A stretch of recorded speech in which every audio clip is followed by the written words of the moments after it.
Salut les amis, on se retrouve pour une nouvelle vidéo, où on va parler de ce match FC Barcelone-Real Madrid. Le match qui devait tout définir sur la fin de la Liga a été remporté par le FC Barcelone à domicile, une victoire 4-3 qui a été obtenue assez durement parce que je rappelle que à la 14e minute de jeu, t'es mené 2-0 avec un doublé de Kylian Mbappé qui a fait un match énorme.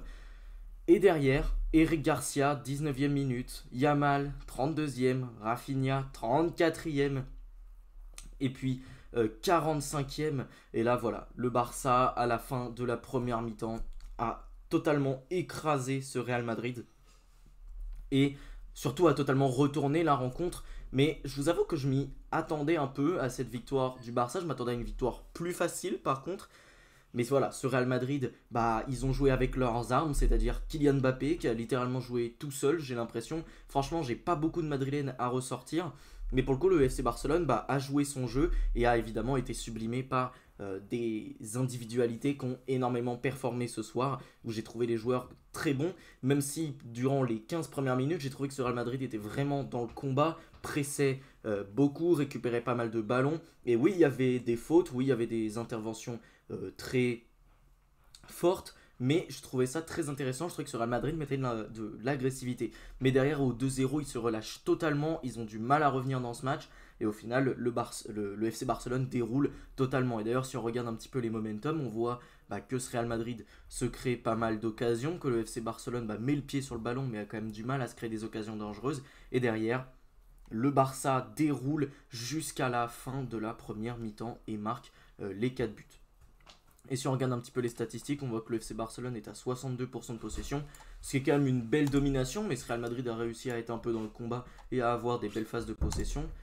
Tu es à 4,16 buts attendus pour ce FC Barcelone, donc tu marques tes 4 buts, mais tu aurais pu en marquer encore plus. Je pense notamment à un Rafinha qui a troll, mais énormément d'occasions durant le match. Je pense à la tête qui met au-dessus sur la passe absolument sensationnelle de Lamine Yamal. Derrière, centre aussi de Lamine Yamal en seconde période vers la fin du match où il tire au-dessus. Donc ce genre d'occasion, il faut les mettre au fond, surtout que ce Real Madrid à ce moment-là n'avait pas...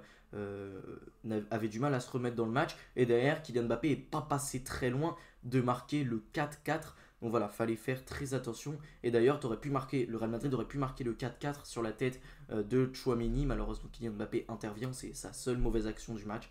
Mais voilà. Au niveau des tirs, t'es à 23 tirs contre 9 pour le Real Madrid. Alors là, pour le coup, le Real Madrid s'est fait un petit peu surpasser dans ce domaine, mais ils ont 2,66 XG. Donc ça montre qu'ils ont su se créer des grosses occasions. Et les 3 quarts viennent de Kylian Mbappé. Les 3 quarts, ce sont ses buts. Bon, déjà, il y a le penalty, évidemment. Alors pour ceux qui n'ont pas compris l'action du penalty, ce qui s'entend parce que c'est pas forcément ultra évident, le penalty, c'est parce qu'il est remis en jeu par Koubarsi et derrière Chesney fait sa sortie de kamikaze. Et voilà. Par contre, du côté du Barça, tu as 7 grandes chances et au final, tu ne marques que 4 buts, donc tu te rates un peu. Et puis, il y a aussi ce but de Fermin annulé. Du côté du Real Madrid, tu as quand même 5 grandes chances, donc tu as su créer pas mal de grosses occasions. Et au final, t'en manques que 2 Real Madrid, mais tu en manques 4 du côté du FC Barcelone.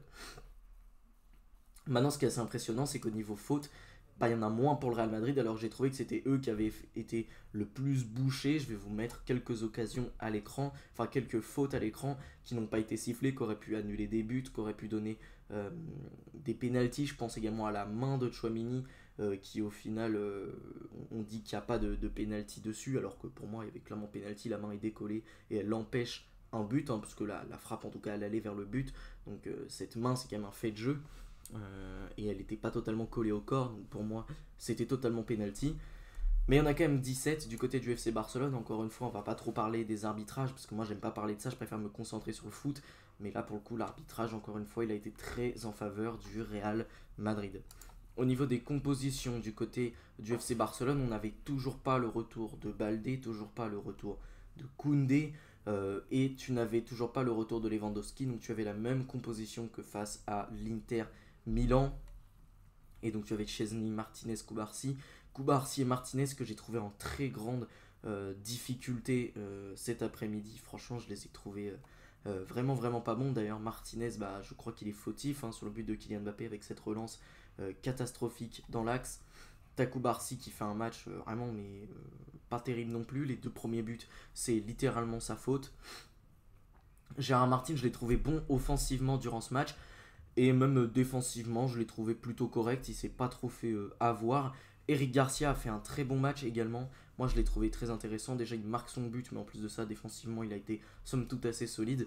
Au milieu de terrain, tu avais Pedri qui déjà donne une passe décisive, qui est le joueur qui a réussi le plus de passes dans ce match, qui a également créé 3 occasions, une touche dans la surface adverse, un dribble réussi, 13 passes dans le dernier tiers. 5 passions précises, il a été encore une fois énorme, beaucoup de pressing. Donc voilà, j'ai beaucoup aimé le match de Pedri. On a eu un Frankie de Jong également qui a su vraiment apporter défensivement, qui a été très propre et qui a bien assuré à la relance. Je l'ai trouvé bon.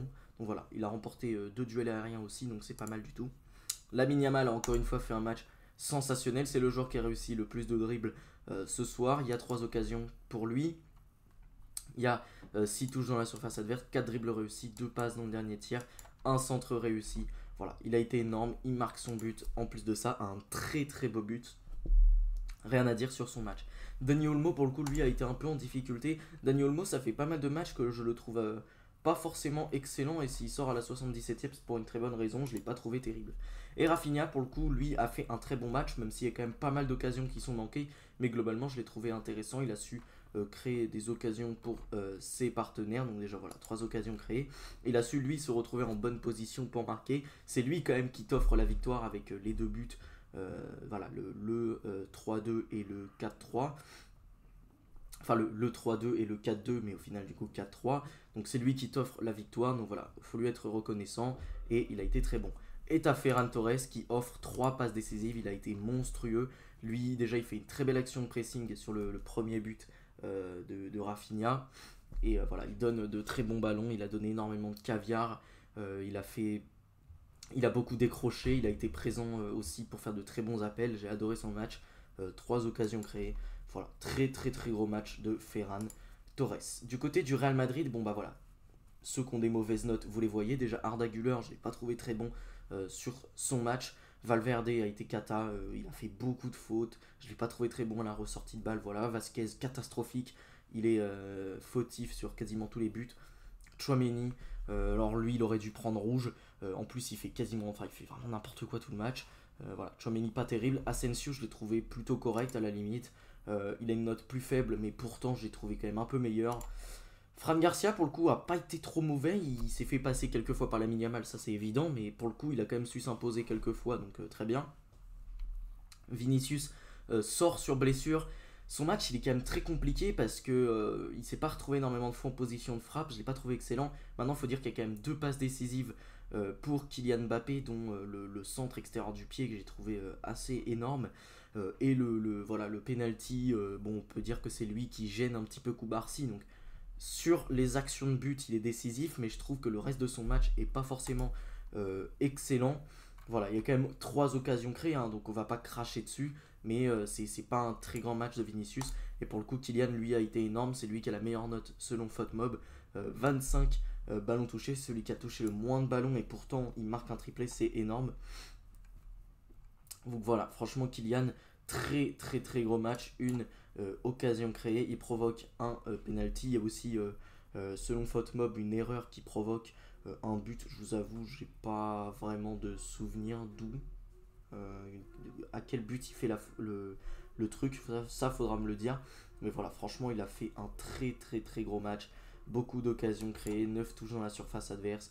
Il a permis énormément de fois d'être cherché dans la profondeur parce que franchement, bah, c'est ta seule arme vraiment offensive ce soir qui a bien fonctionné. Donc voilà, très gros match de Kylian. Et un Bellingham que j'ai trouvé en difficulté. Alors oui, celui qui a gagné le plus de duels dans ce match, mais franchement je l'ai trouvé globalement en difficulté. Défensivement il a essayé de défendre, de presser, mais offensivement on l'a pas trop vu. Je trouvais qu'il avait pas une énorme influence sur le jeu, c'est dommage.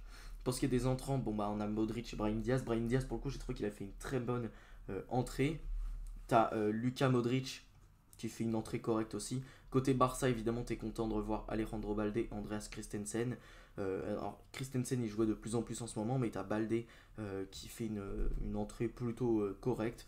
Voilà, tu as Hector Fort, tu as Fermin Lopez qui rentre marquer son but. Malheureusement, il est enlevé pour une main, mais c'était un très beau but, une très belle action. Il a fait une entrée intéressante.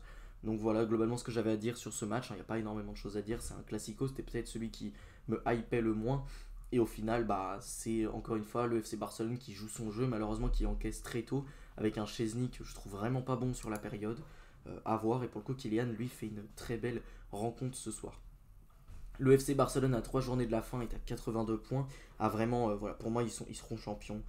Ils ont vraiment mis un écart au Real Madrid qui est assez dingue. Le Real Madrid va quand même essayer de mettre la pression jusqu'au bout, je pense. Et pour moi, ce FC Barcelone devrait remporter la Liga sans trop de problèmes. C'était ce match-là pour moi qui changeait tout. Et au final, ils l'ont remporté. Par contre, Kylian Mbappé pourrait peut-être prendre le Pichichi. Donc ça, évidemment, ça reste à suivre. Ça va être une histoire intéressante de la fin de la saison. Les amis, j'espère que cette vidéo vous a plu. C'est le cas, n'hésitez pas à la liker, à la commenter, surtout à vous abonner à la chaîne, super important pour me soutenir. Sur ce, salut les amis, à la prochaine.